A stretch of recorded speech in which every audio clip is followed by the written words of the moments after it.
Welcome to the TELedvisors Network webinar, the final webinar for 2025.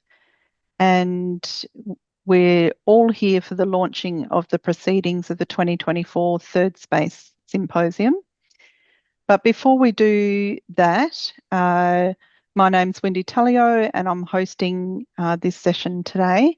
We do have a gift, and Meredith Hines and myself will be presenting a short presentation. It might be around the 10-minute mark, and then I'll hand over to Colin for the rest of this webinar. So welcome everybody. So this presentation is called The Gatekeeper's Cottage, and this really came out of Ascalite 2024 as well, from the University of Melbourne where Ascalite was held. So I'm here with Meredith Hines, and we'll start with an acknowledgement of place. Before I go there, I would say that this pathway that you can see in the image, we crossed during Ascalite 2024, and this has brought us together to write and use some of the University of Melbourne Parkville campus architecture to activate our writings. The University of Melbourne's campus is home to the traditional lands of the Wurundjeri people who have lived in this area for over 40,000 years. In this writing, we bring together poetic inquiry, gatekeeping theory, and Indigenous theory of sense of place in learning to examine the present and our experience of our roles within higher education institutions. This presentation preempts a longer paper. Over to you, Meredith. Thanks, Wendy. Hi, everyone. Participants at the Ascalite 2024 conference, in addition to the Gatekeeper's Cottage and that pavement, also encountered vastly different signposting in the pavement of the Arts West building, which was the main building used for the conference. So this is showing the edge of Arts West in this photo here. So the photo shows the pavement running along the end of the Arts West building, acknowledging the traditional custodians of knowledge and land. And it's a signpost of what is now invisible. The University of Melbourne was established on swampland fed by creeks. So the university is actually sitting on an original creek that went right down Elizabeth Street to the Yarra River. And in the 1880s, a drain was built, and Elizabeth Street now covers this drain, and it drains into the Yarra under Flinders Street Station. The University of Melbourne's campus is home to the traditional lands of the Wurundjeri people who have lived in this area for over 40,000 years. And the area was once grassy woodland rich in wildlife, including the presence of eels in the stormwater drains that I've just mentioned. So these eels were known for their significant cultural importance to traditional owners and have been observed moving up the stormwater drains from the Yarra River. So the pavement signposts that this lifeline for eels still exists underground and under layers of concrete and bitumen roads. The pavement wording, I'm just going to read out now.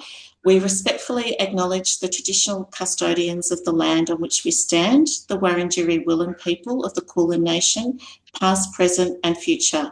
We seek to follow in their traditions of welcoming others to this place and of treating the land and its people with respect. We honour that these lands have been part of knowledge passed on to new generations for thousands of years, and we continue that tradition. Back to Wendy for her acknowledgement of country. Thanks, Meredith. We're now going to travel about 2,000 kilometres. You might see cars on the bottom left of this image, and this gives you some sense of scale of the ranges. So my acknowledging of this country is called Driving Through the Gap. There's two stories presented here. Story one I will read out. The three giant caterpillars, Yipparinya, Nyauki and Utneringatia, created the stunning ranges Juricha after emerging from an escarpment in Abantwe. This is the Dreamtime story. The cars driving through the gap, it's like the third space. It is significant possibly one of the biggest gaps in the ranges which the colonial explorers made their way through is perhaps the one reason that Alice Springs, Mabantwe, is placed where it is.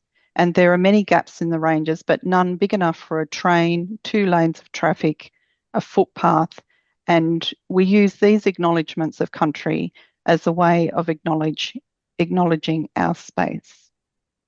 So coming back to the gatekeeper's cottage, it sits on the boundary of this institution. Third space roles didn't exist when the gatekeeper's cottage was built, and the gatekeeper's cottage has sat observed behind the sharp wrought iron fence and hedge.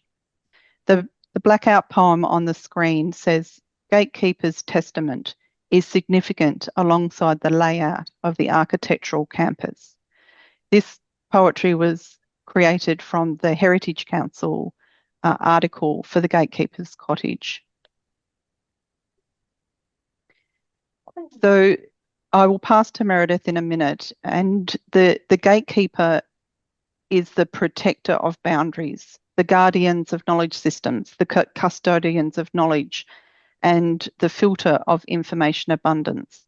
So whether you come by horseback, on foot, by bike, or underground train, let's journey on together through this inquiry.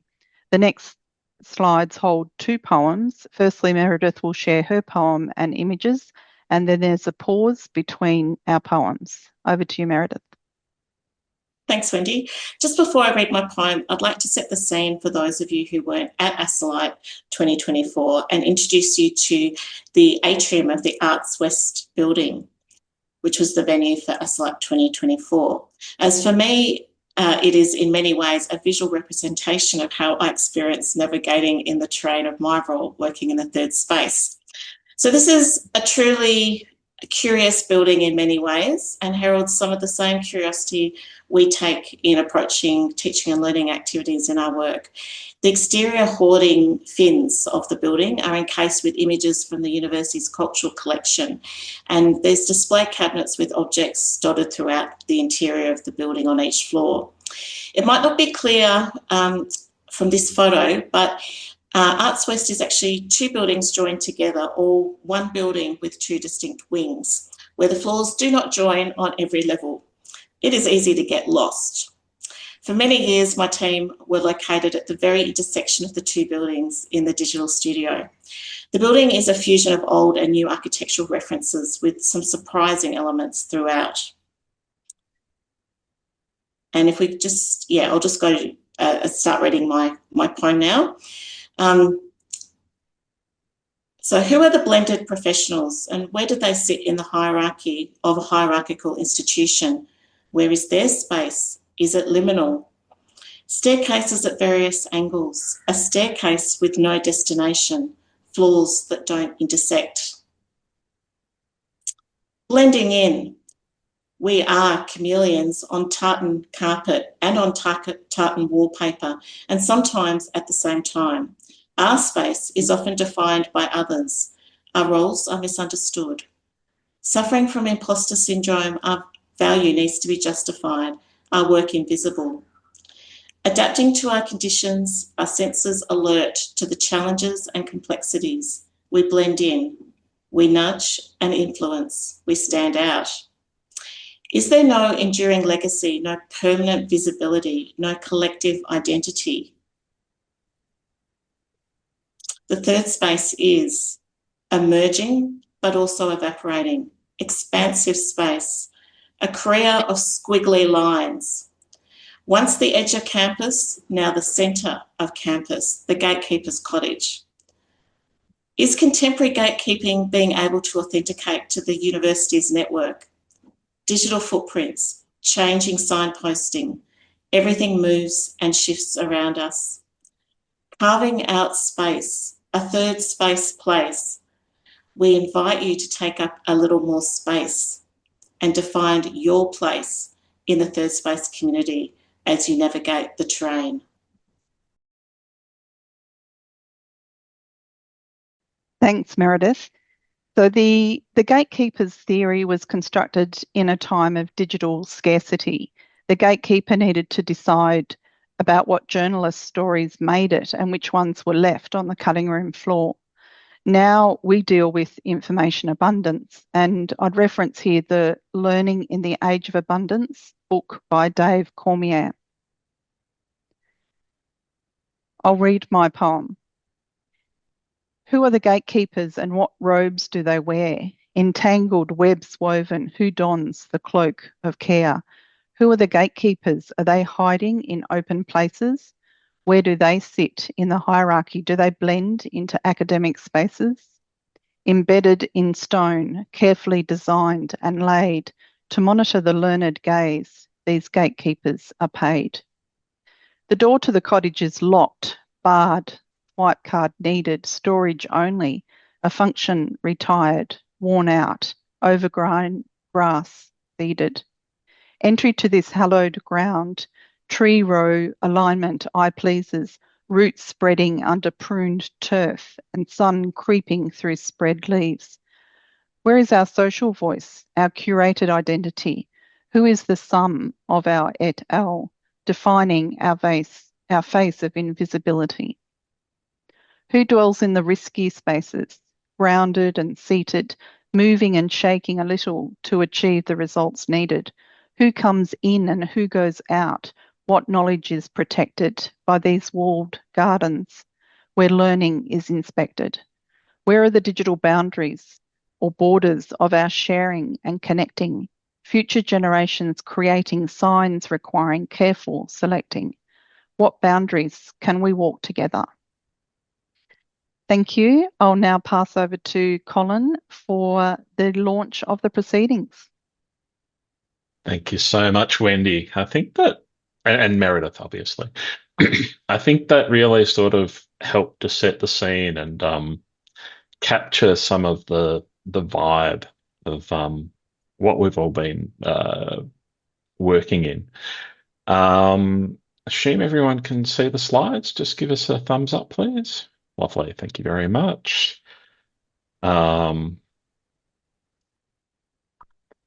So I think the odds are pretty good that you know this already, but just in case for anyone joining us who is not familiar with the activities of the TELedvisors Network, we're a community of practitioners, of people in the tertiary education third space, with a focus on people who support learning and teaching in many different ways, from learning design to facilitating educational technology to academic development and so on and so forth. And we are supported by Ascolite in this activity. So last year, we held a little event to celebrate and to share our experiences working in the third space. And it was in two parts. So the first part ran from the 15th of November to the 30th of November. It was online. We built it in Moodle and it looked a little bit like this.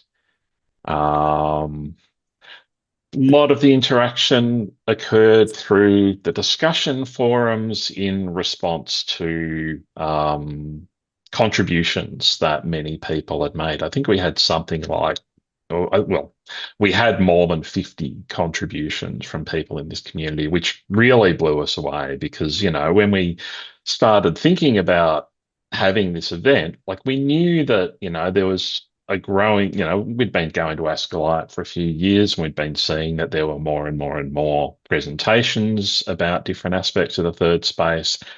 But you do sort of wonder, is anyone going to come? Is anyone going to participate? And I may have kind of stacked the deck with about 5 different contributions just to make sure we'd actually have something. But in the end, that was not needed at all. And so many people had so much to say. And we followed that up with a one-day event in the lead up to the Ascolite conference at Melbourne University. We had 70 odd people there. Again, it was just mind-blowing. And this is some of what it looked like.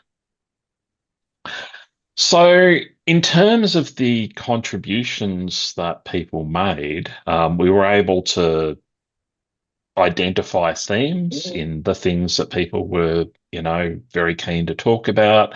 Connecting is, it's kind of our bread and butter, really. A lot of this work that we do is about relationships, which was actually a separate theme. So, connecting was about how we connect with each other and build this as a community. Identity is just I would say probably about 40% of all of the contributions related to identity, because this is something which is still a little bit loosey-goosey and we're still trying to figure out. But these are really important and, sort of constant discussions. A lot of contributions about practice, just the nuts and bolts of how we do what we do, recognition, and Wendy and Meredith kind of touched on that in the fact that, we're constantly having to explain and justify our value to the education communities that we're a part of. So yeah, certainly looking at ways that we can do that. As I said, relationships, research is kind of tied into the recognition and, developing greater understanding of who we are and what we're doing. Technology, it's, pretty hard to do the job without technology. And then we had a section on the workplace, which, sort of just brought together a lot of ideas about how we all come together to do what we're doing. Now, rather than me just banging on and on and on about what we're covering, we've got a number of people from the Third Space Symposium have very generously agreed to speak for 1 to 2 minutes. I know a couple of people may be tempted to go further, but we will be keeping a close eye on the time. Katy Hale has joined us from the UK. I don't know what time it is there, but I imagine it is quite late. So we thought we might let Katy go first, just so she can go to That's bed. very kind. Yeah, it's 1:20. I am Oh my in the morning. God. I am a bit of a night owl, but I thought I wanted to come and just to thank you as well for inviting us to come on. And it's been such a great experience, but I know we're short of time. But so yeah, me and my colleague Claire Toogood, we shared our experience of working in the third space.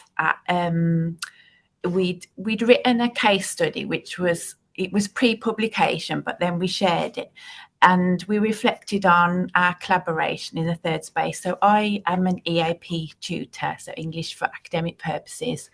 And my colleague Claire is a lecturer in human resource management. And we both worked at like a small specialist university in the UK.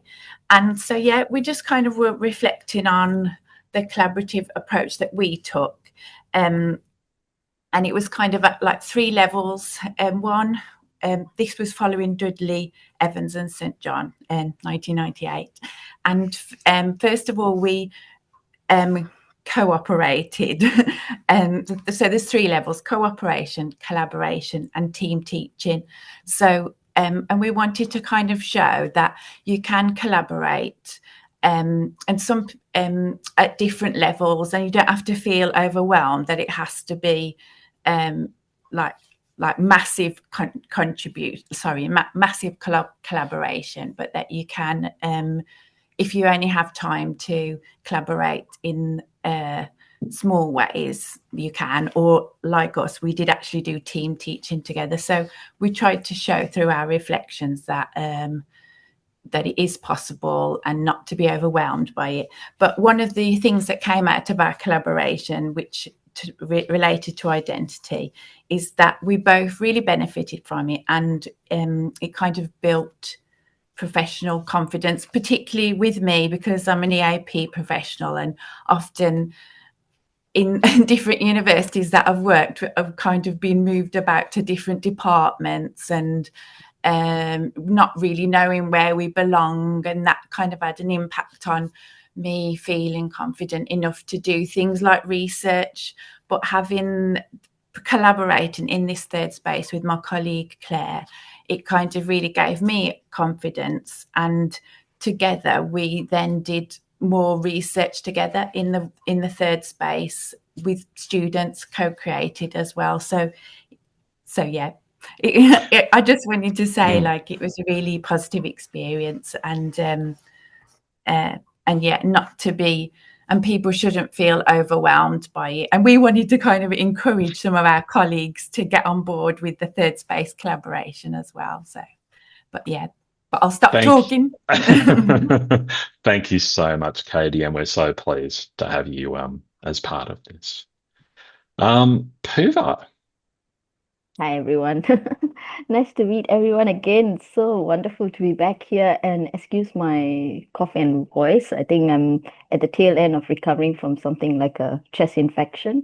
But yeah, so Katy, it was very similar. I was I started this research with two colleagues, this collaborative autoethnography many years ago, I think about 4 years ago. And so at the symposium, I was given the opportunity to present, and also I was very much part of the online symposium. So I found, how should I say, a collective space where something that I've been banging on about, that I'm in the third space, I'm sitting on the stairways that doesn't lead up or doesn't lead down, because I am a third space academic and I don't hold a professional role. I am fighting so hard to be recognized as an academic, but obviously publications is everything that they look at when they look at academics, and not the other work that you do.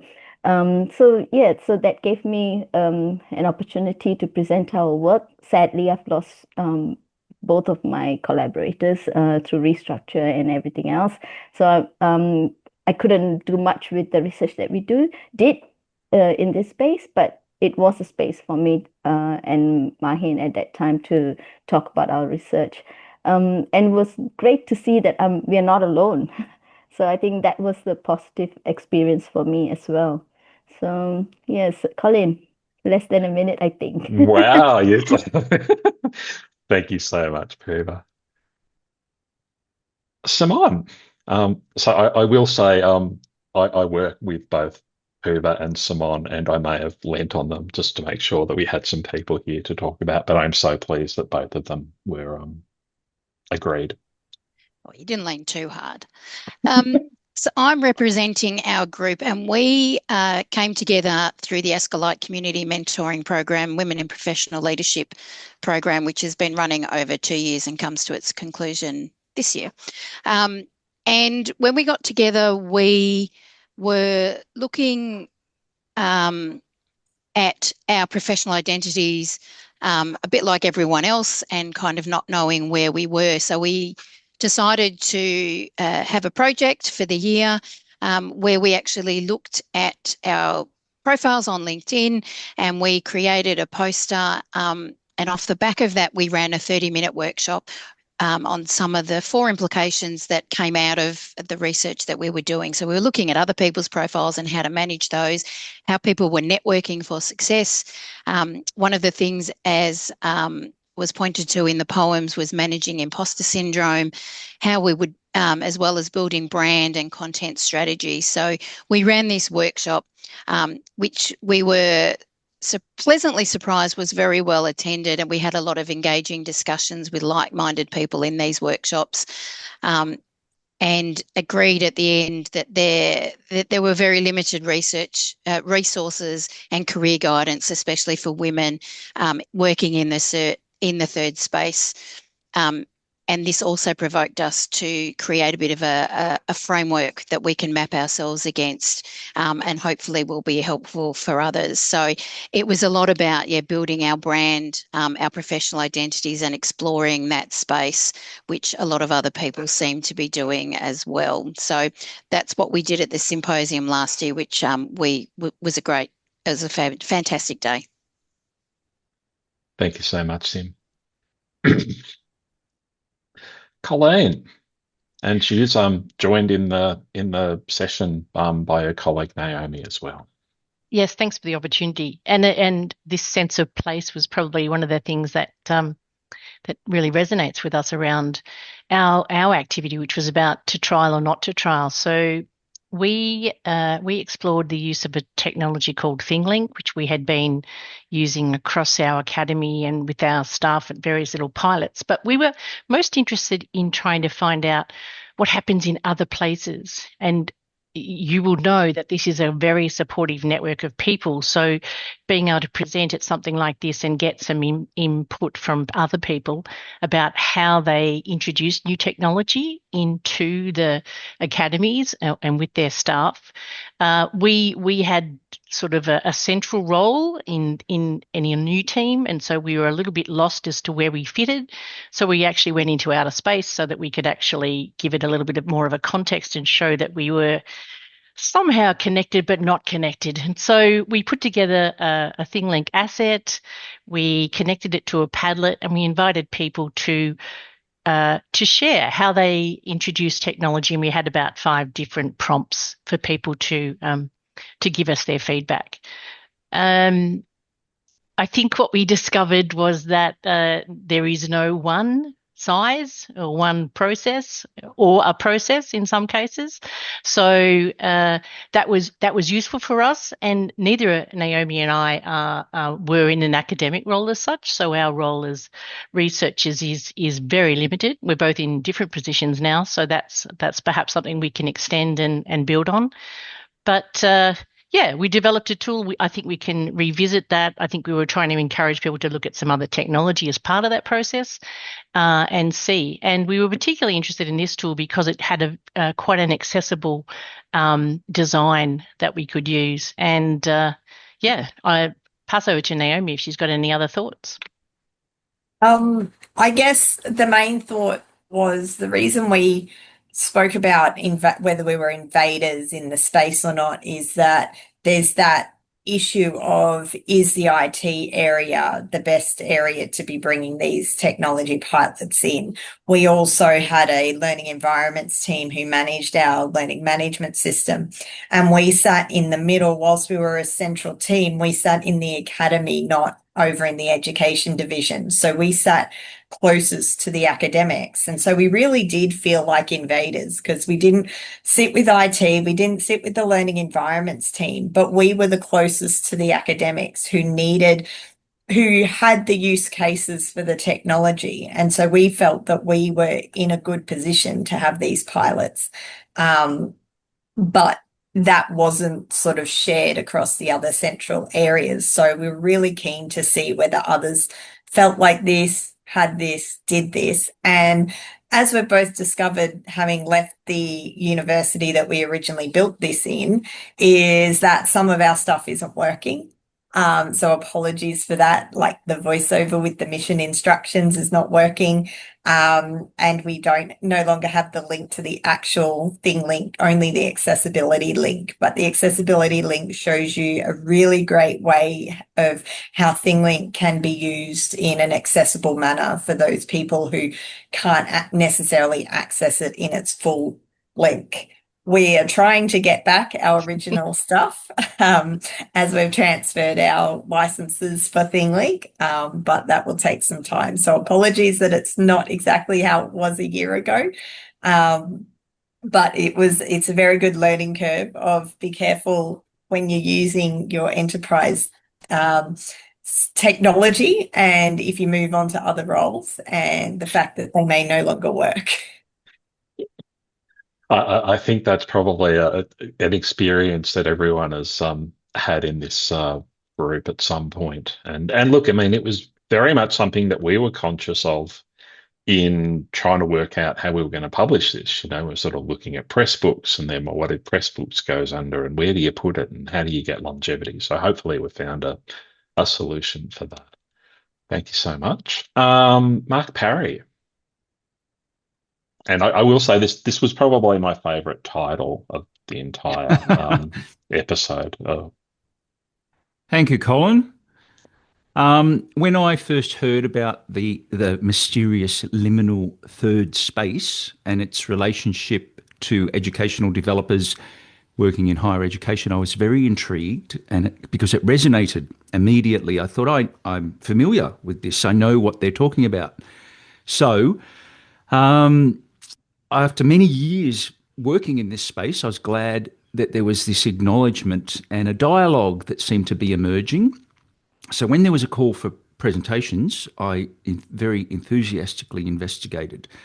So I know from experience there are many capable people doing high quality work that sometimes gets absorbed into the day-to-day routine when working at a university. It becomes invisible. So I really liked the idea of the Slowposium, and which was, as we know, an online conference of sorts. And I liked the fact that it was linked to a follow-up symposium. So I sat down, and my initial thoughts for my presentation revolved around engaging with content that I'm not familiar with. This seemed to be the common thing over so many years. So my first draft was actually called I Am Not My Content. Then I read a few blog posts and other articles, and I realised this territory is much broader than this, learning designer and the content. So I looked back on my extensive and diverse portfolio of learning materials that I'd either designed or written or produced, and the chickens seemed suitably unexpected, but they were totally authentic. So according to me, the Slowposium and the Symposium were a really great success. So I enjoyed looking at the other presentations and all the interaction and the buzz that seemed to be there. And I'm really pleased to see that the ideas in many of the presentations are now in a form, as in the proceedings, that can be disseminated and shared and discussed further. So I would like to say congratulations to Penny and Wendy and Colin, Elizabeth and Sharon and anyone else in the team for what I describe as a wonderful third space achievement. So thank you. I've enjoyed being a participant. Thank you so much. Miriam. Miriam actually was involved in 2 contributions in the proceedings. So I'm not sure which one of those she wanted to speak on, or if she just wanted to reflect generally, but there they are. All right. Can everybody hear me all right? Hooray. Yeah, my first contribution was a very conceptual drawing with crayon meditation on, if we're talking about the third space, what kind of space is it? So I threw something up for the symposium, which was a bit of fun for me, to ask others at this event what they pictured when they pictured a third space.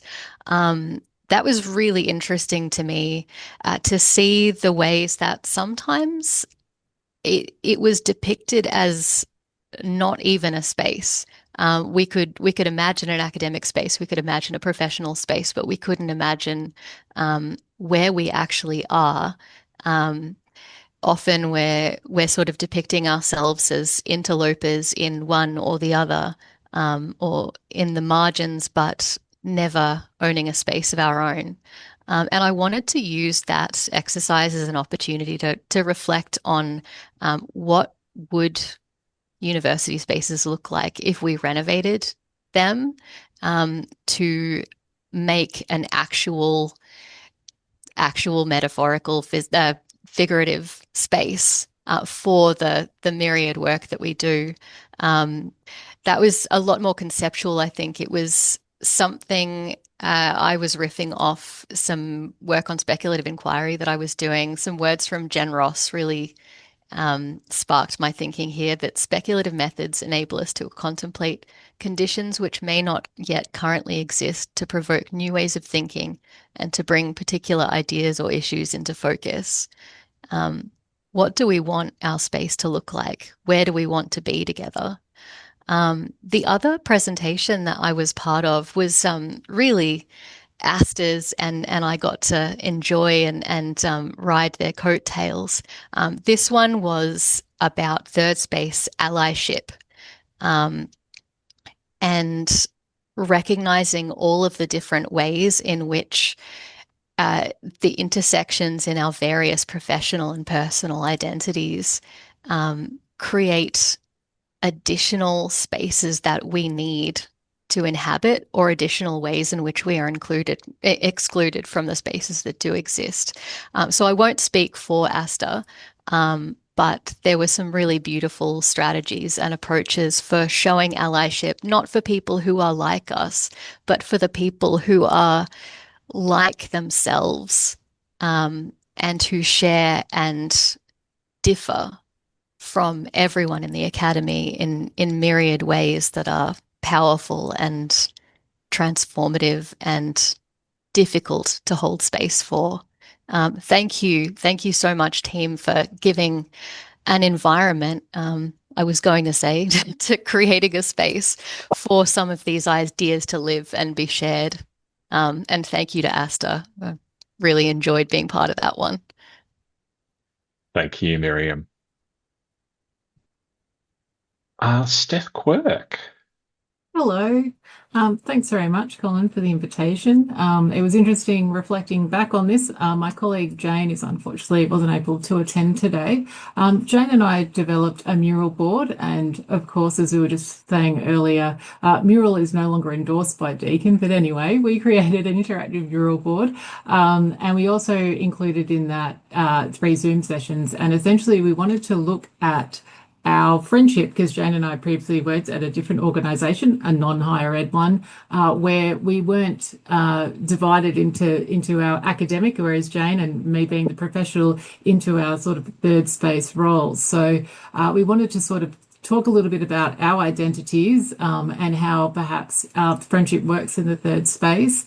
And then also a lot of our projects, we use co-design in them, and there's a lot of, in terms of K.A. McKercher, the principles around that, around sharing power and prioritizing relationships, and how that sort of works in the third space, and how that sort of informs our work as well. So the mural board was just an invitation to just sort of come and interact with us, answer some questions, and come to one of our 3 Zoom sessions. And it was great. We did get quite a bit of interaction, which I think sort of subverted your Moodle discussion boards there, Colin. But we also had people attend the Zoom session, so we had at least one person. So that brought up some great conversations, and Jane and I have done a little bit more research as well this year, along the same themes as well. But yeah, it was a great experience. And I'm also new to higher ed, and I think actually it was Puva, a presentation that Puva did at a Deakin conference that actually introduced me to the third space. And it's really struck me that I've started a new job, and then suddenly I've been boxed into this professional role as well. So very interesting for me. And yeah, and that's sort of what we did. And yeah, and loving to hear what everyone else did and their experience of it as well. Thank you, Steph. All right. So we're just about to launch, but I might just, because I've got the microphone, I do want to particularly shout out to Penny Wheeler, Elizabeth Black, and Sharon Alterner, who I've been sort of co-editing this with over the last few months. And look, it has been a lengthy and challenging process, trying to pull together contributions from so many different people. We did put a call out. Obviously, many of the people here agreed to be part of that. Some people thought, yeah, no, look, the event happened and that was great, and I'm happy with that. So what's in the proceedings is about 40 or so of the contributions that actually occurred during the Slowposium and the Symposium. I think it captures a pretty solid flavour of the discussions that went on in that time. We did certainly learn a few things. One of the things that we learned was that if you want to include participant data, discussions, themes, any of that, you need to get ethics in advance, and you can't just ask for it afterwards, which was a real disappointment, I will say, because there was so, like, the discussions and you know, the conversations that came out of this event were so rich and so fantastic, and we were really looking forward to being able to kind of blend that all together. I'm still incredibly pleased with what we've come up with. But the next time we do this, if we ever do this again, I think we'll do this again, it will be even bigger. So let's proceed. Pew, pew, pew, pew, pew. Sorry. Yeah, we didn't have a whole lot of thoughts about how to actually launch this. But yeah, proceedings are now live.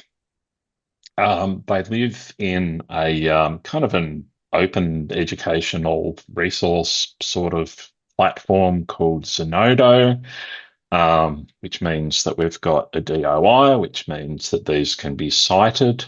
Couldn't set it up so that each individual article can be cited, but we've got instructions and information about how to do citations, and it all kind of works. We've got a print version and we've got an online version. It's 150 pages. There's pictures, there's color, there's links, there's all manner of goodness. So please, yeah, dive in, have a little bit of a look. Contributions range from, sort of quite pithy, succinct, just descriptions of what happened to fairly lengthy, bits. And with that, I think we're kind of done. More than happy for people to share any thoughts, but I think we can declare the proceedings of the 2024 Third Space Symposium officially launched. And again, I am just so grateful to everyone who's been involved in all of this. And so, yeah, I just say thank you to all of you, and look forward to the next thing. And I hope that this, sparks some collaborations and everything else. Thank you all. Thanks, Colin.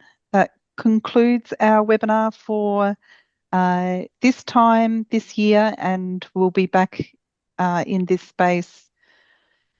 Put in your calendars the last Thursday of every month, and we'll definitely have something for you. We keep it flexible, we keep it open. So if you've got great ideas, please connect with us as well.